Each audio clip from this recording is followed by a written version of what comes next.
Alhamdulillahi Rabbil Alameen. Allahumma salli wa sallim ala Sayyidina Muhammadin wa ala ali Sayyidina Muhammadin. سبحانك لا علم لنا إلا ما علمتنا إنك أنت العليم الحكيم. نعين تعلم تعليم تذكر تذكير ونفع والاندفاع والفائدة والاستفادة والحث على تمسك بكتاب الله وسنة رسوله صلى الله عليه وسلم والدعاء إلى الهدى والدلالة على الخير وابتغاء وجه الله من مرضاته وقربه وثوابه سبحانه وتعالى. Last week, or the week before now, we took a week off. I kind of forgot because it was a long time. We talked about ghusl, the shower, yeah? So do you remember what the shower entailed, what we had to do for ghusl? You have to wash everything at least 3 times. You had to wash everything, not 3 times. 3 times is recommended. We'll talk about the recommended actions. But you had to wash your entire body. So all your hair, in between your toes, inside your belly button, under your arms, all the difficult places to reach, the folds of the ears. The folds of the ears, yeah? That's right, yeah? Okay, and what else? One other thing. You can like use like a stone to like clean yourself when you're... Istinja, yeah, but that's something different. It's not ghusl, which is the shower. Remember the shower? Intention. Yeah? So intention and covering the entire body with water. Those are the 2 things, yeah? Okay, so recommended things for ghusl. We'll just run through a couple of them. What do you remember? It's recommended to wash everything 3 times. Yeah, okay. Is it recommended to use your left hand or is it you need to? For the wash? Yeah, to clean your... Oh no, to wash, never mind. We talked about recommended washes as well. The stone, like, oh wait, Oh, no, that was... you can like, here, you gotta like, you can at least put it like that and it's... That's wudu. Don't get confused. When is it recommended to have a shower? Not obligatory. That's one, yeah? Eid, another one? Huh? Thursdays. Weddings. No. Thursdays. No. Mondays. Not No. like that occasions. What's it called, like, I don't know, Ramadan. For the eclipse prayers, remember? When the sun is eclipsed, Oh yeah. yeah? And there's an eclipse prayer, yeah? The shower is recommended when like you have an accident on yourself. If you, Allahu Alam, you're required to clean your private parts if you have an accident. I'm okay. Anybody want water?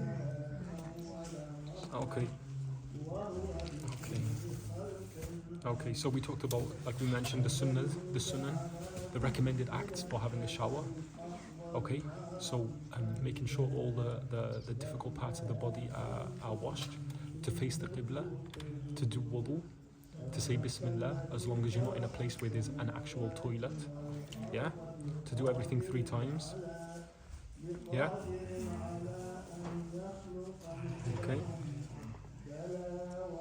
Okay, and that's where we ended.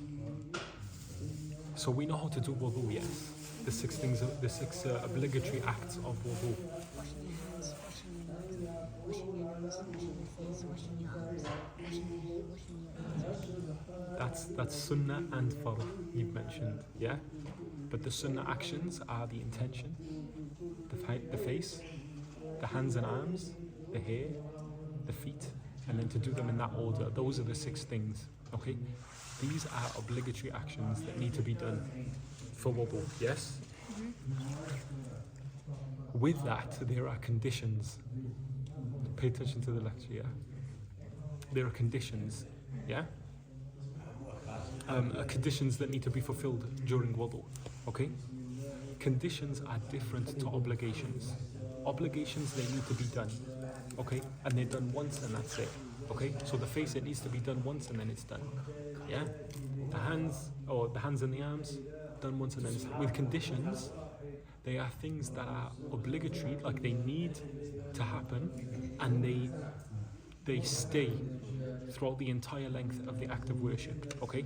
For example, one of the conditions of doing wudu is for the person to be a Muslim. Yeah? So they need to be a Muslim. This is one of the 10 conditions. A person needs to be Muslim. A non-Muslim can't do wudu because he or she is not a Muslim. Okay? The same way they can't do Hajj or they can't fast. What's the first thing a non-Muslim needs to do?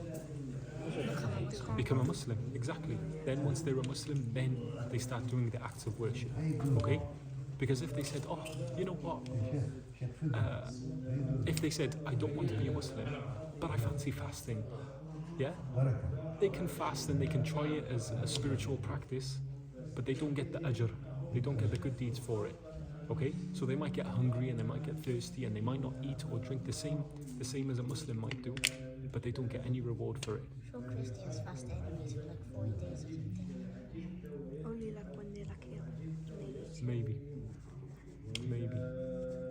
It's a practice that the Jews, the Christians, and Muslims do. Okay? And Muslims? Yeah. Practice for what? When you're not going to eat, what day are you not going to eat? Fasting. Yeah. Yeah? So Muslims, Christians, and Jews do that. Not just Muslims. What are they practicing for? It's a spiritual practice.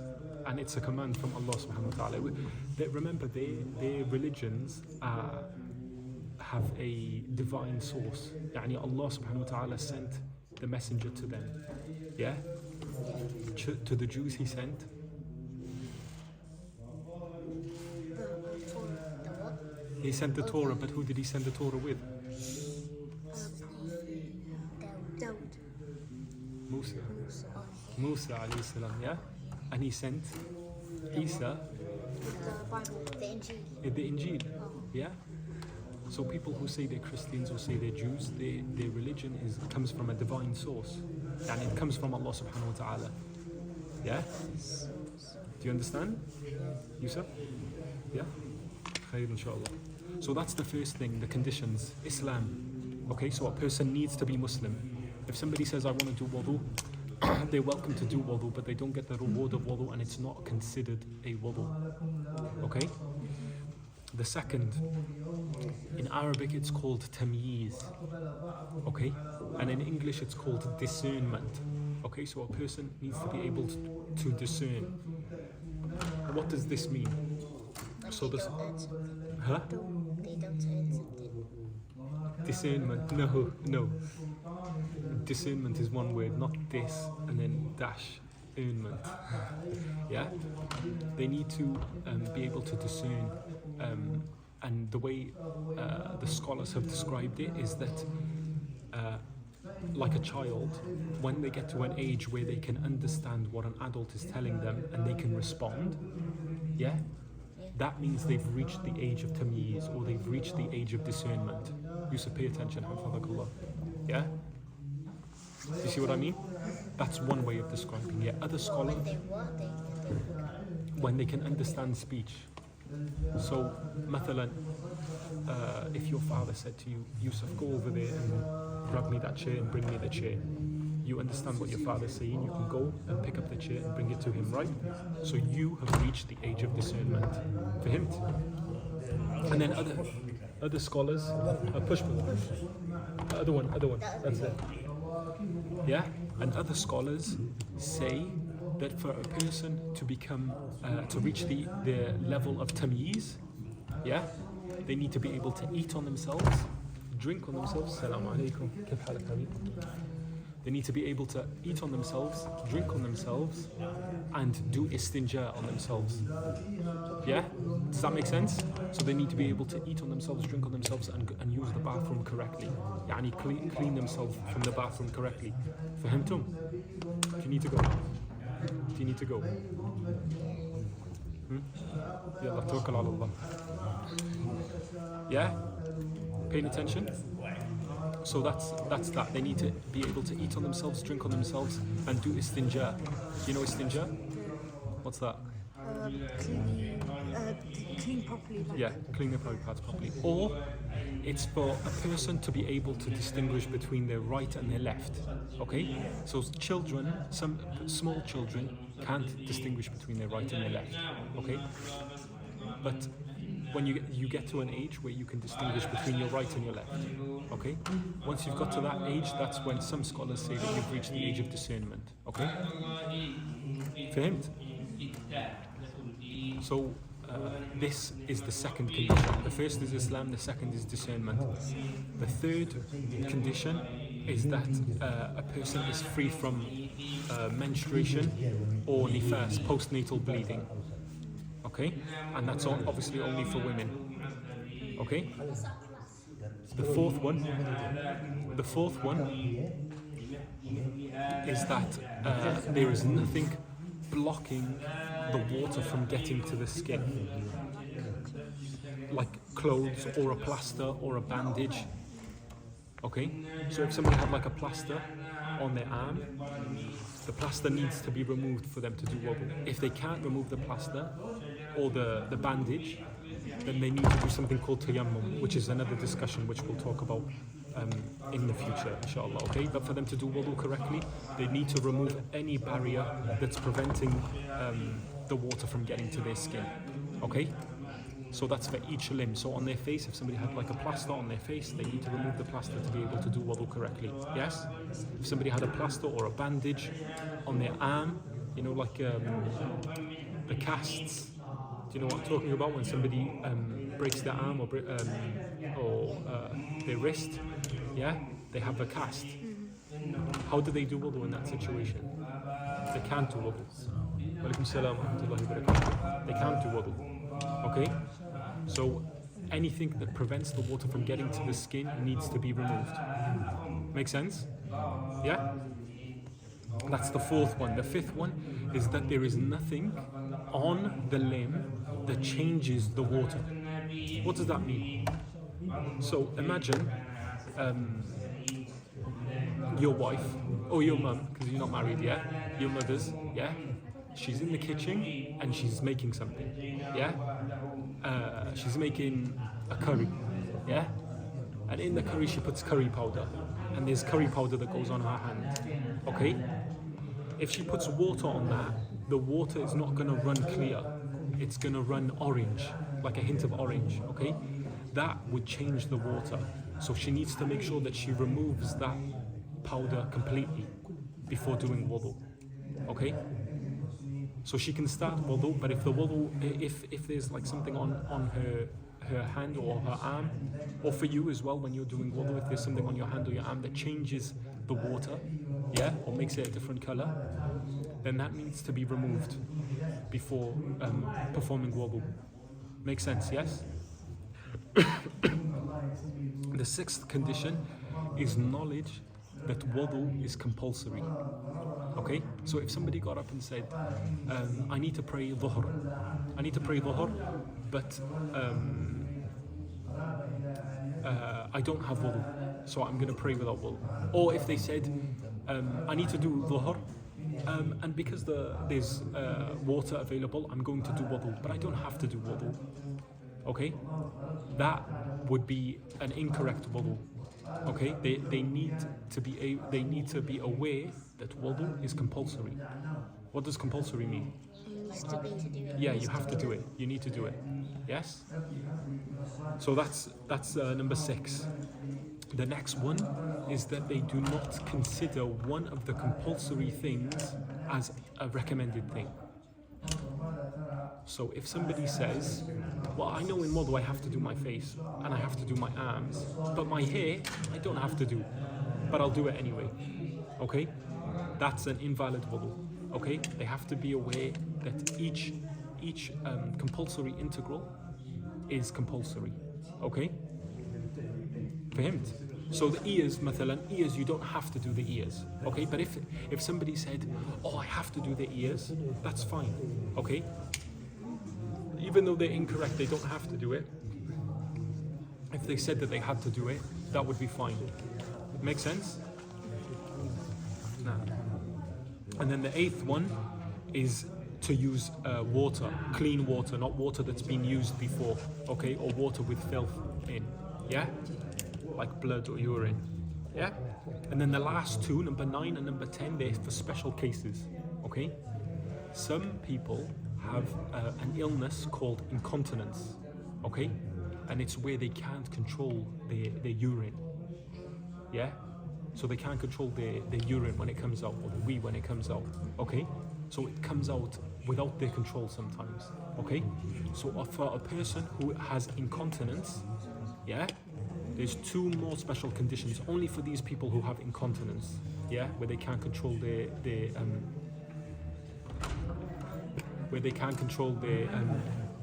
their bladder, okay?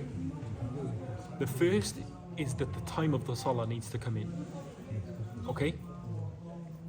And the second is that as soon as they do their wudu, they pray.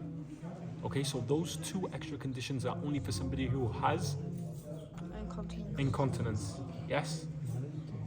So, mathalan, if somebody knows they have incontinence, yeah, then they must wait until Asr comes in. So what time was Asr today? 2:20. Okay. That's what that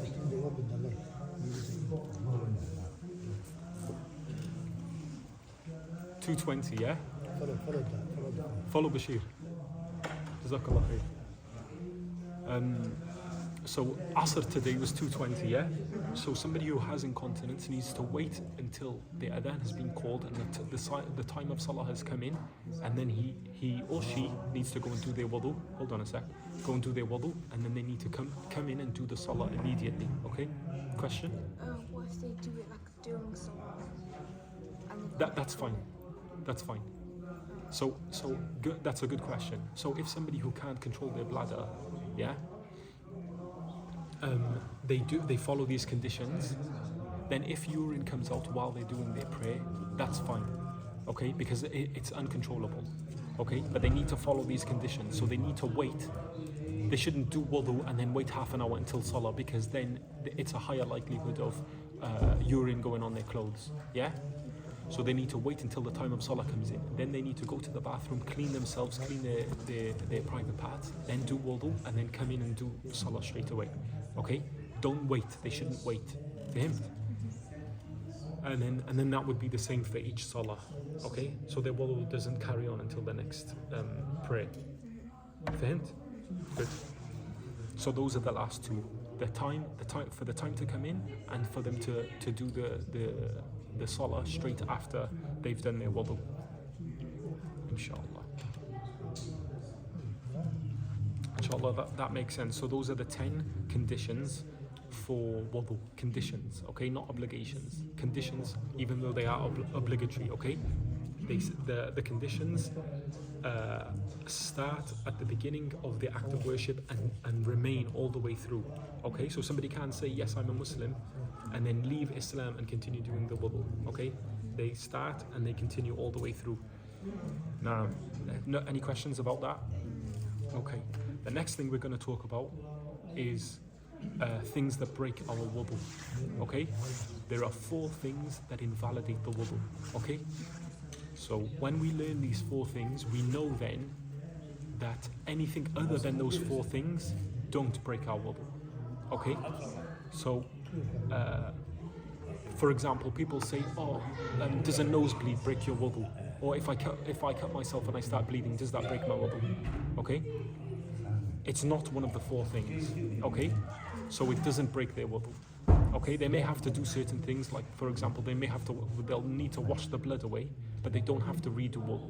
Okay, for example, in the nosebleed example, they don't need to do wudu again, but it's recommended if they did wudu again. Okay, but if they just did the prayer without redoing wudu, then that's a valid prayer. Make sense? So we're going to talk about the four things that break wudu. Do you know any before we start? Doing a fart. Yeah, okay, yeah. So anything coming, that's the first one. Anything coming out of the front passage or the back passage. Okay. Now that's solid, that's liquid, or that's gas. That's anything. Anything that comes out wudu needs to be done. Okay? So that is something regular, like urine or feces, and something irregular, like worms. Yeah? If somebody's ill or has worms come out, yeah? Or a stone, you know, like kidney stones, then they would need to do wudu. That would break their wudu. فهمت؟ نعم. Another one is it like when you touch a woman's hand, like you touch her. Yes. So that's the third one. We'll do it in the order of the book, okay? Alright, So that's one of them which we'll cover. Anything else you can think of? not big. Hmm? You know, if you go to sleep during Sleeping. Assalamu alaikum. How are you doing? Okay? Inshallah. Alhamdulillah. Like this حركات. Alhamdulillah. I've seen you on TikTok. Alhamdulillah. ينفع إن شاء الله. عليكم السلام.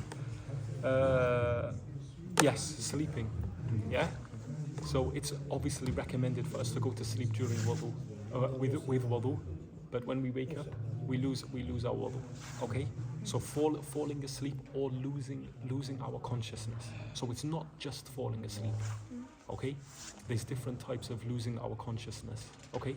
So for example, if somebody had wudu and then they got into a fight and they got punched and they were knocked out, yeah, they would lose their wudu. Okay? They would lose their wudu because they've lost consciousness. Make sense? Another example is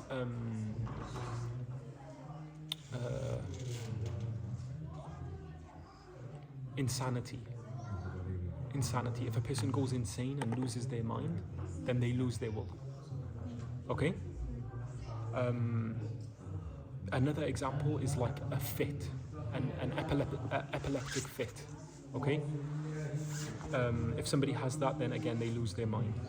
And one more is if somebody is drunk. They're drunk, they forget what they're doing, then they lose their wudu. Okay? Yeah? And then the third one that you mentioned, what was it, Yusuf? Oh, sorry. With regards to that second one, there's one way where if you sleep, you don't break your wudu. Yeah? So if you sleep, yeah, with your backside firmly to the ground, yeah, and then you wake up in that same position, okay, with your backside firm on the ground, then that doesn't break your wudu.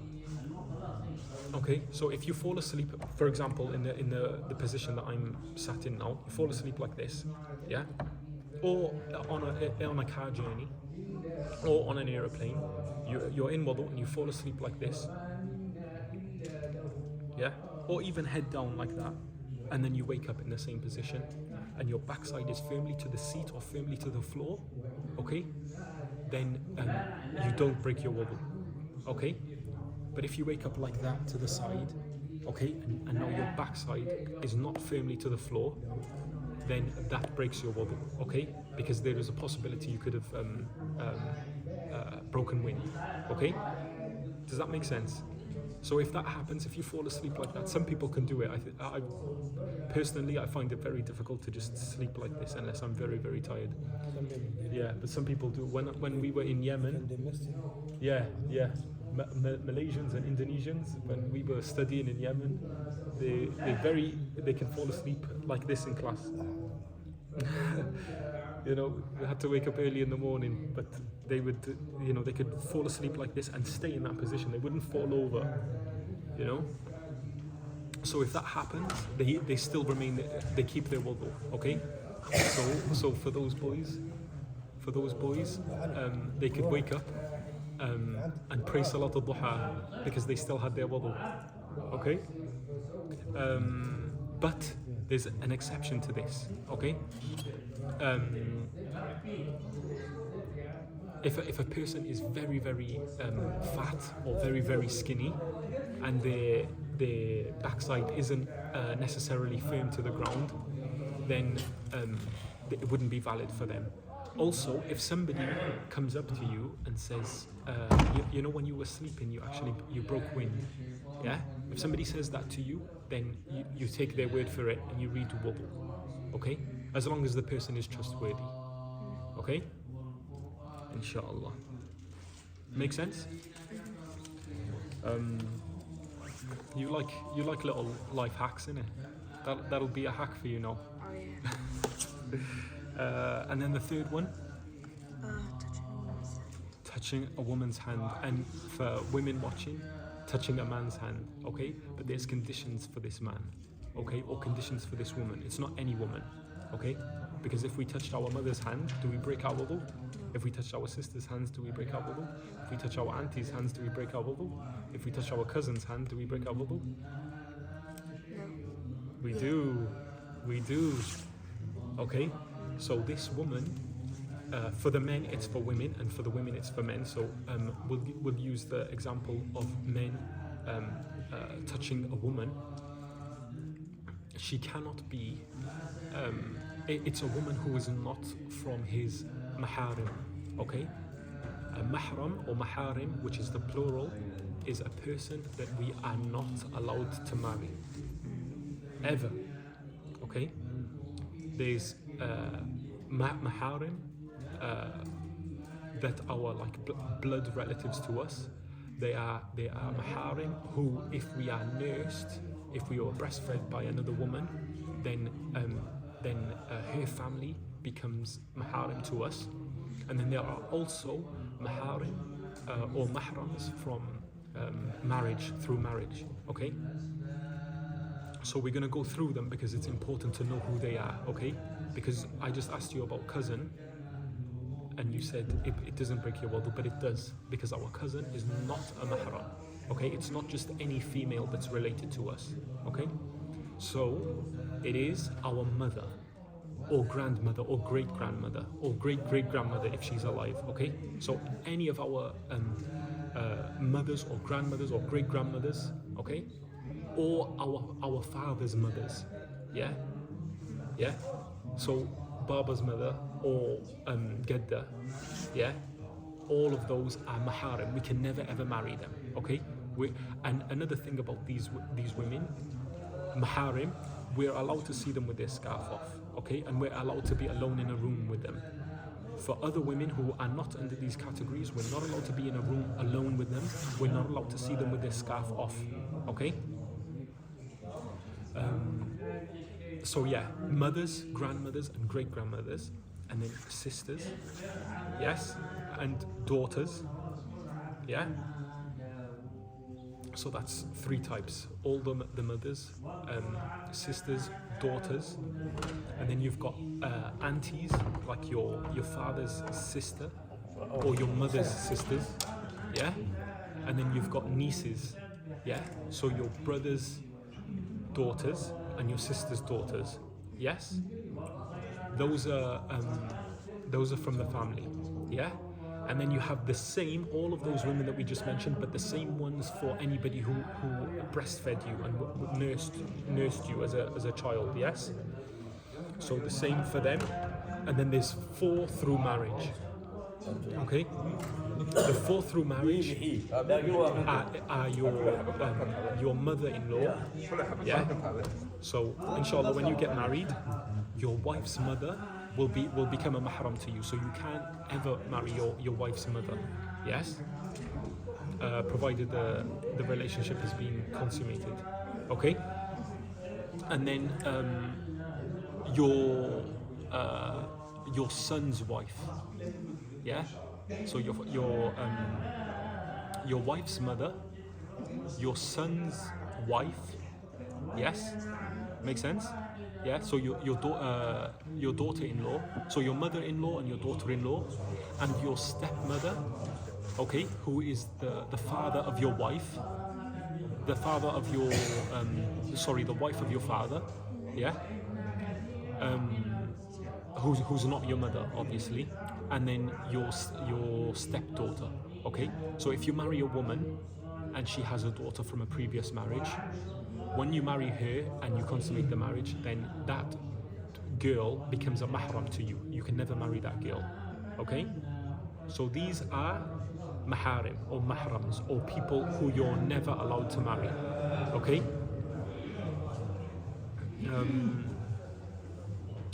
So those are the maharim. Okay? So in terms of breaking the wudu, okay, it's not any of those women that we mentioned. Okay? It's none of those women. It's women other than those, and they need to be old. They need to be kabir. Okay, so they need to be older than the age of puberty. Yeah? Yes? And it needs to be a man and a woman. So two girls over the age of puberty can touch hands and they don't break their wudu, and two guys can hold hands over the age of puberty and they don't break their wudu. Okay, but if it's a man and a woman and they're both old, okay, so if it was a man and a little girl, then he doesn't break his wudu. And if it was a grown woman with touching the hand of a little boy or touching the skin of a little boy, then it doesn't break her wudu. Okay, the man needs to be of age or past the age of puberty, and the woman needs to be past the age of puberty. Make sense? Good. So it's skin to skin. Okay, so if there's a barrier, like if you walk past somebody and your arm hits their arm, but you both have a barrier, or she has a barrier, or you have a barrier, that doesn't break the wudu. Okay, it's only skin to skin. Okay, so not nails. Yeah, not nails or hair or teeth. Okay, so that's the reason that's important. Is if you're taking money from a cashier, she has like long nails and puts the money in your hand, and the nails touch your hand, that doesn't break your wudu. But if her skin touches your hand, that breaks the wudu. Huh? Yeah. So try and avoid it. Today I was in a shop and I had wudu and I didn't want to break my wudu, but non-Muslim women don't see that as a big issue, like to put the money back in the hands of another person. And I took my wallet and like held it open for her to put the change back in the in the wallet, and it was awkward, but alhamdulillah I managed to keep my wudu. It should be avoided, you know, even if it's and not just for the sake of keeping wudu, it should still be avoided. Sorry, Elias. You don't have to watch it online, you can watch it live now, yeah? So that's the third one, the third thing that breaks your wudu. So the first was? The first one was do it gas. Yes, so anything coming out the front or back, solid, liquid or gas, urine, feces, yeah? The second one was? Going like crazy. Losing consciousness or falling asleep, yeah? And then the third one, touching a woman, yeah? And again, like we mentioned, for a woman, it's touching a man, okay? With the conditions that we mentioned, not family, not mahar. If you bleed, you also break your... No, you don't break your wudu if you bleed. Now.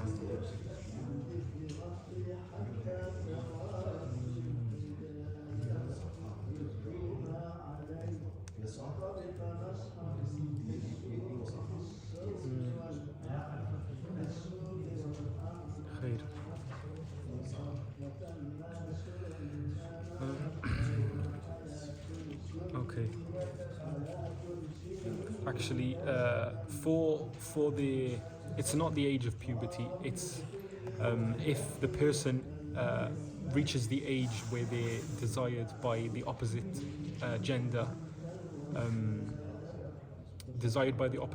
for somebody who has normal, natural inclinations and not perversions, according to the scholars. No.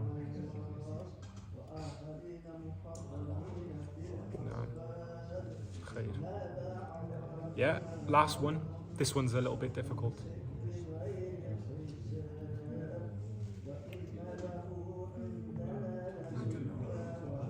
Think of parents with babies.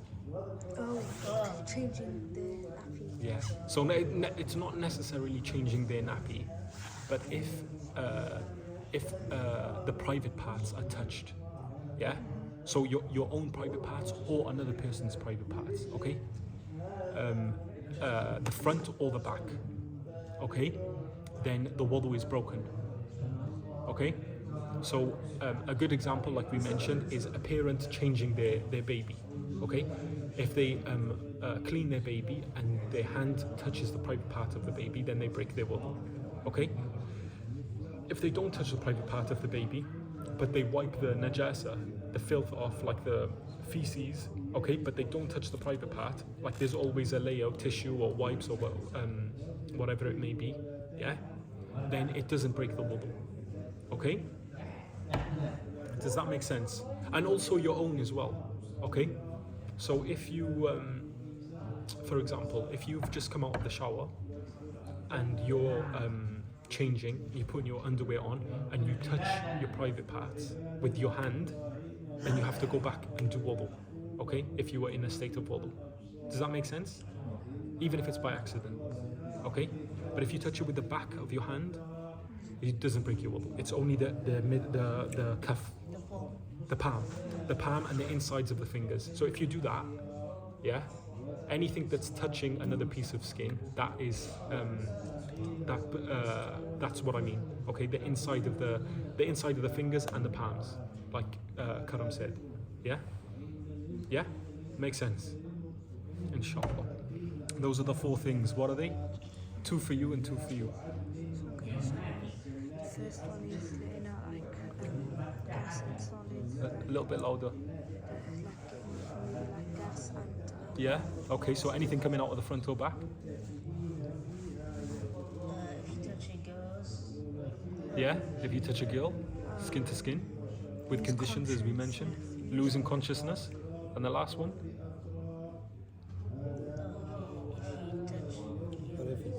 Private parts, front or back, okay?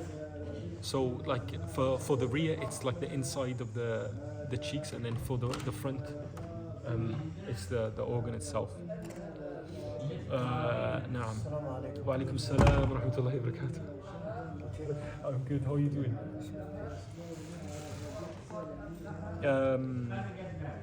Okay.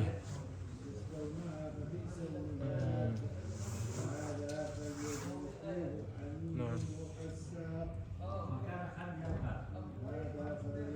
Okay. Question. What are you not allowed to do if you're not in a state of wudu? If you don't have wudu, what are you not allowed to do? pray. Pray. Yeah. Anything else? There's 4 things. Huh? No, you're allowed to make dua. That's a good guess, but no, you are allowed to make dua.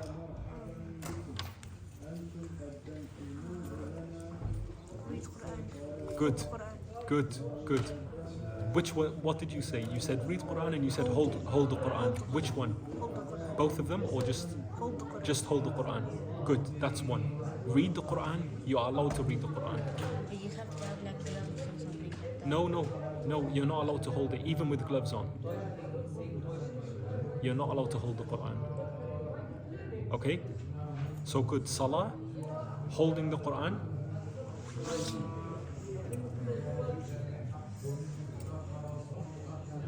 Anything else? I know you haven't done it before. You might have done it before. He's definitely done it before. Go to Mecca. Good. Go to Mecca. Not necessarily go to Mecca, but to do the tawaf, where you walk around this. See the black box, the Kaaba.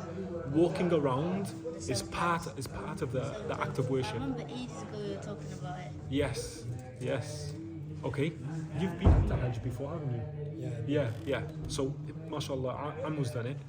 Walking around the Kaaba, it's called tawaf in Arabic. Or next year. Inshallah. Or Umrah as well. Just it's for Hajj and it's for Umrah. Walking around the Kaaba. If you don't have wudu, you're not allowed to do that. Wa alaikum salam wa rahmatullahi wa barakatuh.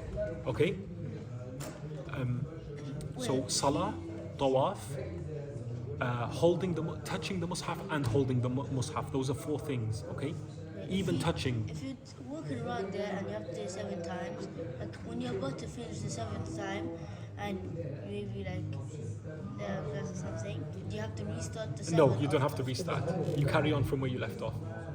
Good question. Inshallah, we'll get to that when we cover Hajj and Umrah, okay? But those are the 4 things. Okay, I want you to remember this now because we're going to end it here because it's close to Isha now.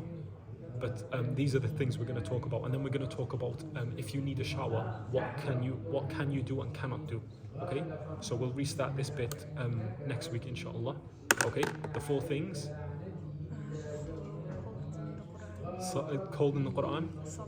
Salah. Going around the Kaaba. Holding or touching the Kaaba. No, touching the Quran. Okay, so in order it's Salah. Yeah, Tawaf, which is going around the Kaaba, Mass al-Mushaf, so touching the Quran, wa hamluhu, and carrying the Quran. Yeah, or holding the Quran. Those are the 4 things. Okay? Ask Allah subhanahu wa ta'ala to guide and protect us and benefit us with the knowledge that He's taught us, and to increase us in knowledge and make us sincere in our seeking and our teaching. We ask Allah subhanahu wa ta'ala to forgive us, guide us, protect us, and enter us into Jannat al-Firdaus without any hisab or itab or fitna or adab. برحمتك يا أرحم الراحمين يا أرحم الراحمين والحمد لله وصلى الله على سيدنا محمد وعلى آله وصحبه وسلم. الفاتحة. بسم الله.